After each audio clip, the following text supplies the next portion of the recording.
I want to suck your blood. So you do know zombies and vampires, they're not the same thing. Zombies don't suck blood. Oh, there's definitely blood sucking. There's like all the brain eating and the blood sucking that happens with that. Zombies don't even talk. They're all like, meh. That's talk. It sounds like that to us maybe, but to them it's like, you know, they synchronize all their activities. Let's just get into our review before we lose all credibility. Credibility? As long as William Seabrooks' The Magic Island has played proper homage in this video review, I think everyone will be just fine. I just blew your mind. In our terrible 2-minute review. Hit the Road is a 1 to 4 player dice and bidding game from Rebel and Space Cowboys. In it, the players are on a road trip and they're trying to survive zombie encounters while also picking up victory points in order to win. At the beginning of the game, players are given resources, some ammunition, some fuel, and some energy drinks, adrenaline, I think is what they call it. And they're also given their band of survivors, and then they head out, and the beginning of the game starts with them bidding for turn order. Bidding goes around and around until everyone is passed, and then they get one of these cool turn order cards and get to head out into the wild. Players then place their markers in turn order on the path that they want to take. These 2 cards represent the adventure that they're going on or surviving, and they can claim the resources that are on the left side of the card. The bottom right number represents the number of zombies they'll have to face if they want to claim the victory points that's in the upper right-hand corner. Players can, at any time, run away screaming by spending 2 gas tokens, but you know, where's the fun in that? If players choose to fight the zombies, they can do it from afar by spending ammunition. They roll the number of dice equal to the ammunition that they spend. If the player can't kill them from a distance, he has to go up close and melee them until all the zombies are gone or he's lost all of his survivors. Players play through 3 decks of cards, each one getting more fierce than the last. The zombies become rabid and get crazy.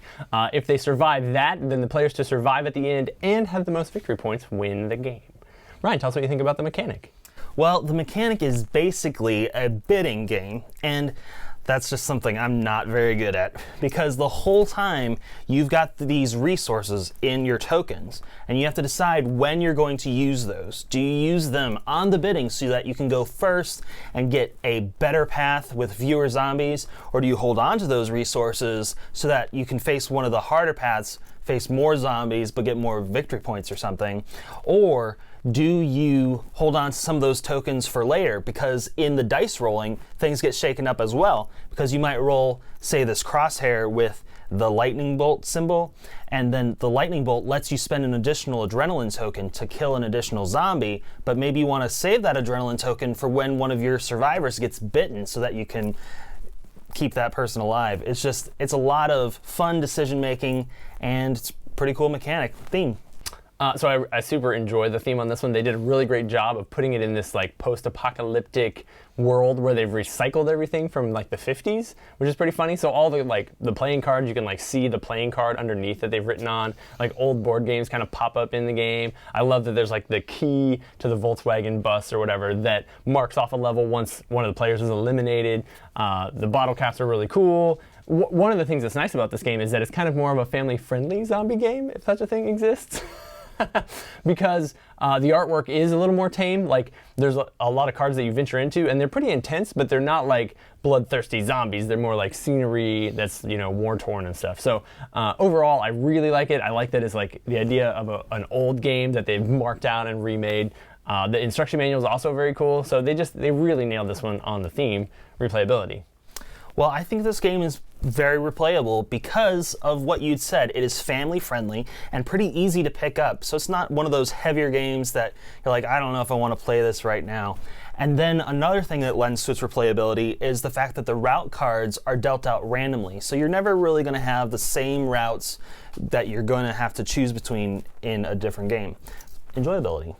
Yeah, so the quickness of it is nice. Like this isn't really like a filler game. There's more to it than that for sure. But because the setup is so quick and because it's easy to learn, you can jump into it really fast, which is nice. And then you are making lots of decisions, and the bidding is fun because you're like, you know, I really want to be the first player, and I hate you for, you know, I'm broke, I'm gonna die. And then one of the most enjoyable things in the game are the little Zeeple. Is that what you call the meeple zombie?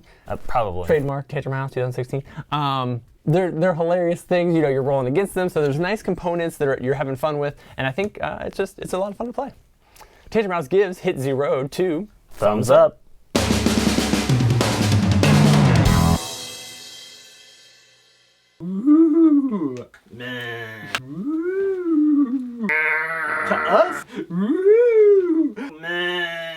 That's woo. I did better the first time. Hold on. Woo. Woo.